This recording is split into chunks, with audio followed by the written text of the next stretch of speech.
Well, hello and welcome back to the Next Gen podcast. A massive welcome back to you, no matter where you are around the world. Welcome. It is great to have you here with us today for a very special two-part episode. I'll tell you about that in just a minute. A massive welcome back to all of our Next Gen Nation members. You know who you are, tuning in from around the world, registering for the Next Gen Nation already on our website. You can do so. Follow the link that's on screen or in the description below. Make sure you get registered for all sorts of bonus goodies you do not want to miss out on. Hey, I want to take a moment and let you know about something that is very cool that's coming up as well. On the 5th of April 2025 here in Brisbane, Australia, we are running the Summit 2025. We're so excited to be partnering with KCC, Kingdom Culture Church, both here in our ministry and Kingdom Culture Church together to take some time to pause, refresh, re-energize, and go again for what God has for us. Jesus made it his custom to take moments of intentional pausing, climbing up mountains even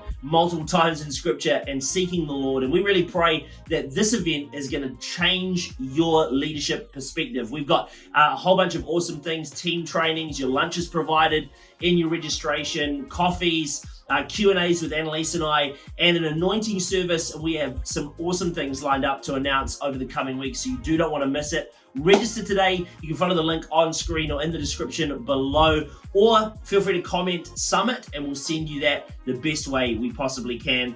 But the Summit 2025, you do not want to miss it. Register for that today. Okay, now that's out of the way, let's talk about this two-part episode. Recently, I was in New Zealand filming an episode, or recording an episode with one of my good friends, Pastor Edward Bamford-Bryant. He has a very long Frederick, I think is in there as well, potentially. But that's not really the point. Pastor Ed has started a movement in New Zealand called For This City, an awesome movement designed to unite the Church of New Zealand around youth ministry. And Pastor Ed and I go a long way back, and I know that you're going to enjoy this conversation. We started recording, we had a few technical difficulties along the way, but the conversation got real, it got deep, it got gritty, and it was really cool to start to explore some of the heart behind his new ministry adventure. It went on for so long that we actually had to do this in two-part episodes so that the episode doesn't get too long. So without further ado, let's jump into part one of our conversation with Pastor Ed Bamford-Bryant from For This City. Today, we are here, back in New Zealand. I'm living in Australia. I'm back in New Zealand for this podcast because there is a man. There is one man. There is only one man who could get me to be here today in his house, very nice walls, to be here to do this podcast. He is, what a title. He actually got me to write down the title, his actual title. He is the Vice Senior Operations Manager, Founding Leader, Ultra Global Pastor, Max plus Slim, Ed Bamford-Bryant from For This City. Ladies and gentlemen, put your hands together and welcome Edward. Thanks for coming to my house. Hey, it's a joy to be here. And thanks for getting that title right. I'm really pleased. Yeah, it took some practice. Yeah, I know. I could tell you rehearsed it really well. I'm pumped to be here. Ed, it's great to have you here. Ed and I are good friends. And it's always funny when you say that because it's like, are you actually? But Yes. it's like, I don't know, we're actually. It's like, am I really good friend? We're such good we are such good friends to the point where we have to clarify that we're good friends. Actually are, yes. We've been friends for a long time, but Ed, we're going to hear a little bit about For This City, and if you're in New Zealand, how you can get involved and talk about all of that. But before we go there, I want to talk a little bit about you, Ed, and find out your story. In fact, before we do that, tell us about you, Ed. About me. Because I know you, because we're such good friends. Yes, that's but, right. How much do you squat? I squat probably enough that will ruin my knees when I'm 40. So I'm probably going to be like, wow, that's so impressive now. And then when I'm 40, I'll be on crutches and then or I'll have a double knee replacement. Because then at For the City events, we can pray for healing, and then that's right. That's right. That's actually the goal. Now tell us about yourself though. What are your passions? Ooh. What do you like? What do you don't like? All of those things. Yeah, it's good. Well, I mean, a little bit about me. So I have been based in Wellington for the last kind of 8 years, married to the incredible Vic. She is the brains behind everything. People think we do good things. It's really just her. Yeah, I understand. I get that. And about me, I have been a youth pastor for about 7 years and love what I do. In my spare time, I go, what do I do? I always find it funny when people say, what are your Yeah, yeah, hobbies? I'm into going to cafes, Nice. going to the gym, and I do some reading and stuff. So I'm not like a big sports Wow. guy. That's why I went to the Yeah. gym instead. Fair enough, Because fair I tried football, didn't really work out. But so this is the problem with our friendship is that you technically say in the Premier League you'd be a Tottenham fan. I technically say that, yes. You technically say that. And I'm an Arsenal fan. So I think you are actually a true fan, though. I would agree. I would say that I'm just like I don't even know how much I could classify myself as a fan. Yeah, fair enough. It's like I'll watch when I occasionally feel like Yeah. I just admitted that. It's now out there. I respect that you were honest enough. We're already revealing the truth. It feels like we're in one of those deep dive podcasts. You know, we've really changed for season 2. We're really. I'm gonna start crying. Soon. Get him some digits. Yeah. So how did you come to Jesus? How did you what's been your journey in terms of you've mentioned you're a youth pastor, obviously you're running for the city, but what's been your journey to get to this point? Because I think some people go, oh man, these great men of God. How did they get to where they are? And what did that journey look like? For you? Yeah, makes sense. For me, I mean, I didn't grow up in a Christian home, so I'm originally from a place called Nelson. For those of you who are watching, Let's go, Nelson. And Nelly Hard. What's the area code? 7010. 7010. 7010. I'm from 7010. It's not like the 5011,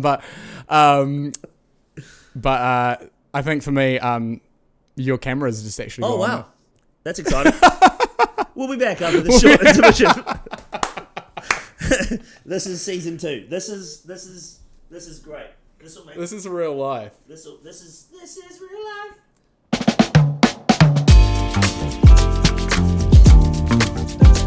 Welcome back. This is the kind of excellent production quality we've got going on here. Is. You were saying you were born in Nelson. Hey, thanks. Yeah, great segue. Well, we are back. So I was born in Nelson. Yes. Didn't grow up in a Christian home. And when I was 14, I got invited by one of my best mates to a youth group. I'll never forget walking in and thinking, this is the most intense environment I've ever been in my entire life. Why are they lifting their hands? Yeah, right. What is this worship? Who is this Jesus we're singing to? But something in me really... just began to resonate with what people were talking about. And every week at the youth ministry, young people, leaders, they'd share testimonies about, this is what God's been doing in my life. This is who Jesus is to me. And I got to this point in my life where I always had believed or had an idea that there's got to be more to life. But I began to hear about Jesus and actually think a lot of my friends would get up, they'd share, they'd talk about what God's doing. And I kind of just, something within me began to stir and actually just think, man, maybe this God is actually real. Yeah, right. And so when I was 15, I'd been going to youth for about just over a year, and I was at a conference, and on the kind of the final day, the preacher kind of gave people an opportunity to respond to say, hey, if you want to surrender your life to Jesus. And I kind of got to this point in my life where I just been thinking, I've got to make a decision. Am I all in? Am I all in? If God is real, and if He is who He says He is, am I all in for this, or am I just going to go my own way? And I just said, you know what? God, I want to know you. And so I came down the front, and on the altar, I just had this encounter with God that really just transformed my life and just ruined me, to be honest. And for me, so I was 15, that was in 2012, so you can do the math. But you can do the math. You can do the math, not you. But for me, that just transformed my life. Right. And I began to, it was just amazing for me. I think God was probably sowing seeds of what He was calling me to do later, even in those moments, because I began to look at my youth pastor, my leaders, and think, man, the impact that they've had on my life and what they've sown into me, man, I'd love to do that for someone else. So even at the age of 16, I kind of just had this hunger to see the next generation come to know Jesus. Because for me, I came from... I love that. I came from this big journey in my home, in my upbringing, of feeling a real sense of isolation and disconnect from... not just God, I probably didn't realize that at the time, but others. And so I just had this hunger because of what had been sown into me that, man, I want to sow that into other people's lives. And so I guess the journey from there was, it was a real bit by bit, step by step journey, as God often takes us on. But I began to just have this hunger and this passion to serve the next generation. I became a youth leader at our youth group. And then it was at a youth camp in... I would have been maybe 18 at the time, and God, I was standing on the altar looking out in this time of ministry. Young people that I've been leading were receiving prayer, and I just looked and I just felt God drop into my heart. This is what I've called you to do. Yeah, wow, that's beautiful. And I just felt this hunger in my spirit, the sense in my spirit that I want to see the next generation come to know Christ. And for me, that moment was a real, I guess, stake in the ground moment. Yeah. And that kind of led me on my journey into becoming a youth pastor, which was a whole nother journey in itself. Which is awesome. It sounds like for you, and correct me if I'm wrong, but it sounds like your formative years as a teenager has really fired you up for that next generation. 100%. Do you think for you that's why your heart burns so much for the next generation and in that journey? And so, like, what do you think? Like, what would you do to encourage other youth pastors to find that sense of drive in themselves as well? Yeah, it's good. I think for me, it definitely is the case. I think of course, number one, I wouldn't be where I am today if it wasn't for God. Yeah. But secondary to that, if it wasn't for my youth leaders, if it wasn't for the people that invested into me, I don't know if I would have gone on this journey of what it means to actually follow God. Wow. And I think for me, the time that I came to know Jesus was so pivotal in my life. It was probably a bit of a crossroads. I was either going to go one way or the other. Yeah, right. And I'm so thankful that I met Jesus when I did, because I think if it had been a couple of years later, I mean, God's timing's perfect, but I wonder the journey that I might have been on and maybe some things that I might have had to unlearn if I hadn't met with Jesus when I did. And so for me, I've always carried that.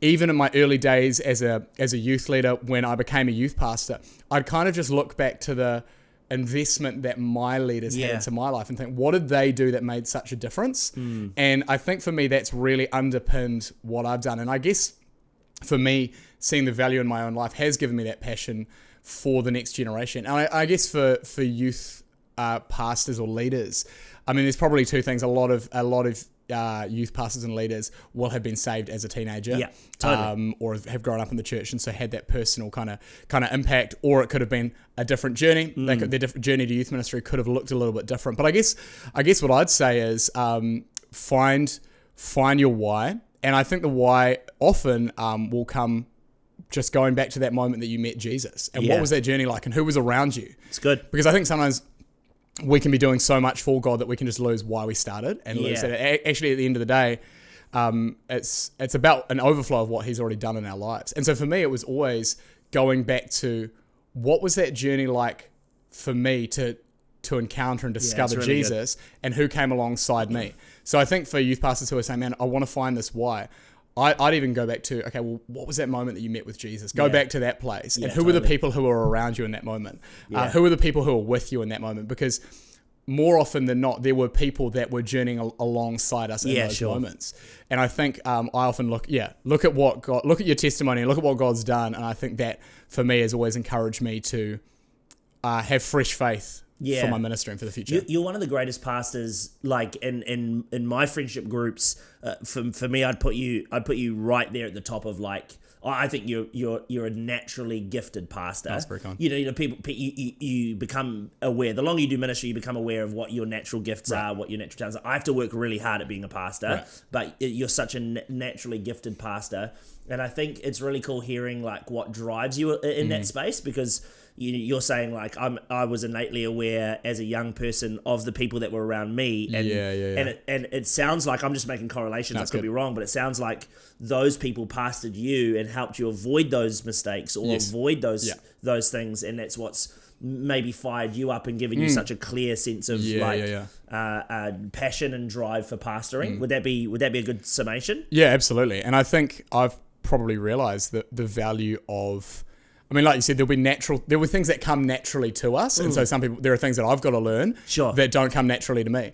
But I think for me, I'm so thankful for the way that people pastored me. And I think for me, that's why I guess I'm so burdened for what I feel God's called me to do. Because I think a huge part of shepherding and pastoring people is not just leading them, but protecting them from the voice of the enemy. And so I think for me, that's why it's such a passion for me. Yeah, I love it. And so then fast forward from there, you pastor at Rise in New Zealand, and then now you're spearheading this for the city, which is effectively. Let me try and articulate it, and then you can articulate it properly. I would say it's a conglomerate. A gathering of youth ministries, different denominations, different churches coming together, a mountaintop moment to really fire. Or put a fire in young people to then equip the local church to take the discipleship journey further. Is that what That's you would... a pretty good summation. That's you've done pretty that's well. how I feel based on what I've seen That's and being in the room. Yeah, But what do you, like, for you, what really is the heart for the city? Yeah, absolutely. I mean, I think you actually did sum it up very well. I think for... Yes. Well done. Worth the trip. Yeah. I think our heart is we want to bring the next generation in the church together. Great. Gather them, unify them, and then, if I could put it as simply as possible, doing so to reach young people in cities around New Zealand. Great. I think our heart, and it kind of just started out of a place of, with a bunch of youth pastors thinking, man, why don't we... In moments, of course, we need our own personal expressions. Yeah, totally. But actually, let's take moments in our calendar year to come together to, number one, first and foremost, encourage one another, but also let's gather together to reach young people in our city. And our heart is that actually there is strength when we come together. Yeah, totally. And we want to reach young people in New Zealand to enable them to see their world with fresh faith, with fresh hunger, with fresh passion, and then send them back out and partner with local churches to disciple them on that journey. Yeah, that's awesome. So for you, like, why do you think... I mean, it's obvious to see that as time goes on, we're becoming, as a society and as a culture, more divided than ever before. Totally. It feels like, I'm only 31. I've really only been paying attention for what feels like a few years. But it feels like we're getting more and more divided. Why do you think the church needs to embrace unity more in ways like this? Because obviously that's a key driving factor for you as pioneering this across the country. Absolutely. Yeah, well, I think even what you said in there, there's something really quite profound in that, because if the world is more divided and the church is divided, then how are we going? That is one way that if we're divided, how are we differentiating from the world? Totally. So if the world is divided and they're looking at the church and they're still seeing division, then why would they see the love of Christ exemplified in that? So that was a huge part of it. I think for me the desire and the hunger to see the church come together is that we actually need to strengthen and support one another. Yeah, it's awesome. Because sometimes there can be, and I've found even in my life, in my own ministry journey, it can be very easy to just think, okay, I've got to just focus on what I'm doing in my little corner of the world, and there is of course value in that. Yeah. But I think actually realizing that we're all just trying to do the same thing the best that we can. We're all just trying to reach people with the gospel. Yeah, that's awesome. We're all just trying to do our best, and actually strength comes when we come together. Yeah. I think for so long in our journey, we felt pretty isolated as youth pastors. We were incredibly blessed in our local church to have an amazing support network. But beyond that, it was kind of like, okay, cool. Who else is in the same boat as us? And I think what we realized was that regardless of how successful the ministry is, we're all going to be facing the same challenges. Absolutely. And we're all going to be trying to do the best that we can. So why not come together and actually encourage one another, strengthen one another, actually just build some good friendships as well. Because I think there is something that the church shines when it's united. Yeah, totally. And I think we're really passionate about building the church and supporting the church so that she can be united and actually that we can encourage one another and support one another. Yeah. And I think another side of what we really feel on our heart is that we want to enable and support leaders and ministers who are actually going to go the journey in ministry. Yeah, great. Because I think a part of that is so key that the church, when you feel like you're isolated, it can be very easy to, when you're feeling weary, be like, well, who do I go to? Yeah. Of course I go to God, but who in my world is supporting me? And totally. so I think that's a huge part of what we feel on our heart to do. Yeah, and I think what's good for context is that outside of New Zealand, there are lots of movements that naturally gather. But in New Zealand, we've got like maybe clusters of churches that would naturally do that. I think of Elam, I think of Equippers, Yes. I think of even Arise, multi-location churches. But I think what's really beautiful about it, and the more that I've been able to travel, and I'm sure the same for you, as you've seen things outside of a New Zealand context, that sense of like breaking out of the internal bubbles that these churches can be. Nothing wrong with that. I think at all. It's like a greenhouse that really can provide life within the church. Yeah. But there is something special about actually going, cool, like together we're gonna share what we know, because even within the greenhouse we might be the best at growing tomatoes, but someone else is crushing zucchinis, you know. And how can we learn and grow from that? And I think that's a really cool, that what you're alluding to. And I think just for people who are watching that maybe are like, yeah, but isn't this just a normal thing that happens? Like, no, actually in New Zealand we don't naturally do this well. No. And I think what you've touched on there is really great around friendships even. You know, like we're all going through the same stuff, but I think it's really important to, and why I love what you're doing, it's really important to make sure that we don't then get internal with those struggles. We don't then get internal with the things we're struggling with, but actually connecting that. And I think that's a really cool part of it, because I think people who are outside of those leadership rooms or the pastors' rooms where we're talking about building for the city, like your next gen leader who's maybe leading a small group, they might not see that context of like, oh, this is actually for my pastor to be able to have those friendships and to be able to have that support network. So I love that. I think that's awesome. Do you think there's anything specific that you're like with For the City and bringing unity? Do you think there's anything specific about For the City? Maybe it's even what you're carrying, or even something unique that you see that For the City can provide for the Church of New Zealand that maybe other things don't. Yeah. Do you know what I mean? Yeah, totally. Yeah, I think the uniqueness about what we feel like For the City is creating is a sense that it's not an event run by one church. Yeah, right. I think something that's been really on our heart is to empower leaders to dream big and to actually lead together. That's awesome. So I think for us what's really, I guess, on our heart is that we want to, and not just to be about, okay, this one church is running it and then all these other churches can come and attend, which is still great. And I've been to so many events where that's been incredible. Of course. But actually to be like, man, it doesn't matter if your youth ministry has, or 10 kids or 250. Let's build this together. Yeah. Because I think what we really see an opportunity in it, and I think it just really feels like God is, I guess, breathing upon even, is that we're just doing this together. It's not about one or two. It's not about the successful or the bigger youth ministries that can put this on. But man, how can we actually work with youth pastors and encourage youth pastors regardless of the size or the scope of their youth ministry? And so I think our heart is really to support and empower leaders and ministries to gather together and build together. So it's not just about necessarily the gathering, but also let's build together. Yeah, great. And that's what we really feel, I guess, for me, I would say is perhaps a unique expression of what we do. That it's awesome. Not about, cool, this organization is putting this on, but it's like, we're going to empower you and support you to reach young people in your city. Yeah, and whatever that looks like, whether it be in these events, whether it be with trainings or support networks to encourage one another. Yeah. Our heart is to empower leaders to reach young people in their city together. I love that, because I think you could look at it and go, oh, it's just the corporate gathering thing. How many corporate gatherings do we need? But I think there's such power in the corporate gathering anyway. I'm the guy who's like, I probably prefer a conference than a life group setting, just personally. That's my own personal preference. But I think what's cool is like there is the undertone and the behind the scenes stuff.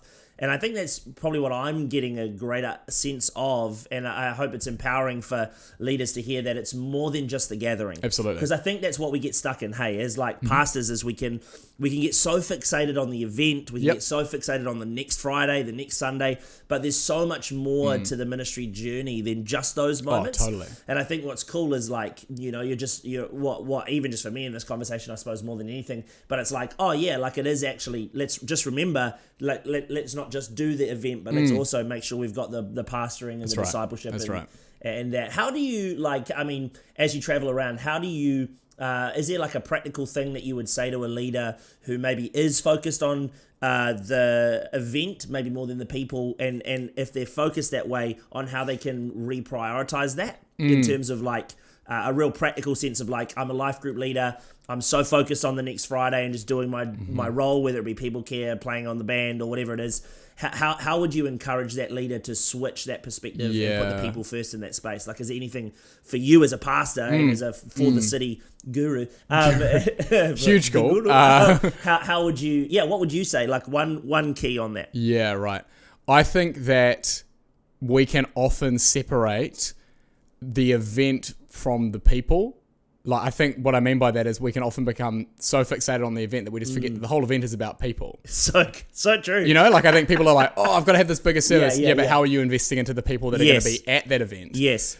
And I think it's what you do in between those large scale things. There is, of course, a place. I believe in the large scale gathering. Of course. I think it's incredible. I've had so many significant moments with God when I've been in a big room or in a significant gathering.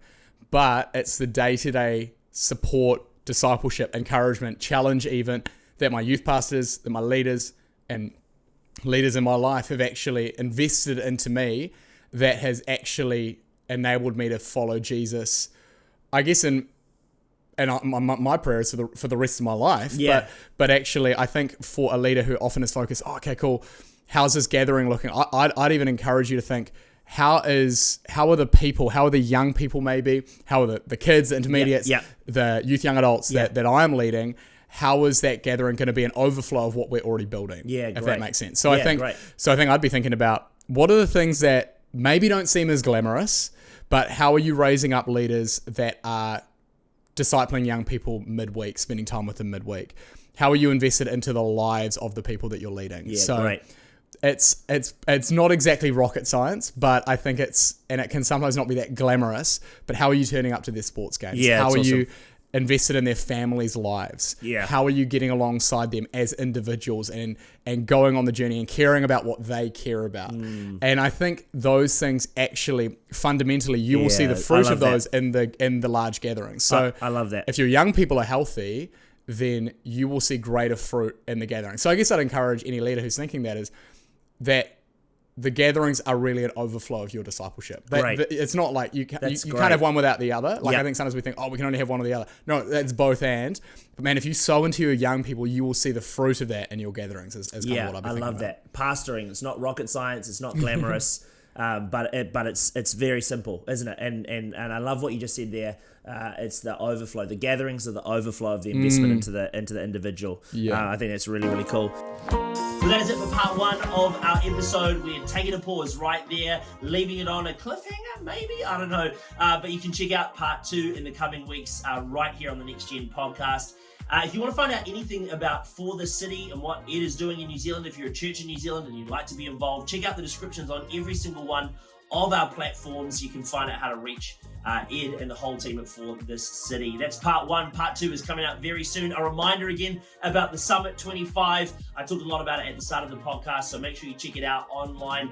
You can head to harrysladenz.com, harrysladenz.com/Summit 25 to get registered or find out more information. It's open for all Next Gen pastors and leaders, so please make sure you come and be part of that amazing event. Also, again, a massive shout out to the Next Gen Nation. You know what to do to get involved with that. If you found this content helpful or you enjoyed it, if you're on YouTube, give it a thumbs up. Feel free to like, follow, subscribe, rate, do all of the things on whatever platform you are on. It helps us get this out far and wide. We spend $0 on marketing, and this episode, I know, has been a blessing for me as I had this conversation with Ed, and I pray that it has been for you as well. That's it for the Next Gen podcast this time around. We love you so much. We can't wait to see you again in a couple of weeks' time. Peace and love. We'll see you very soon. Bye-bye.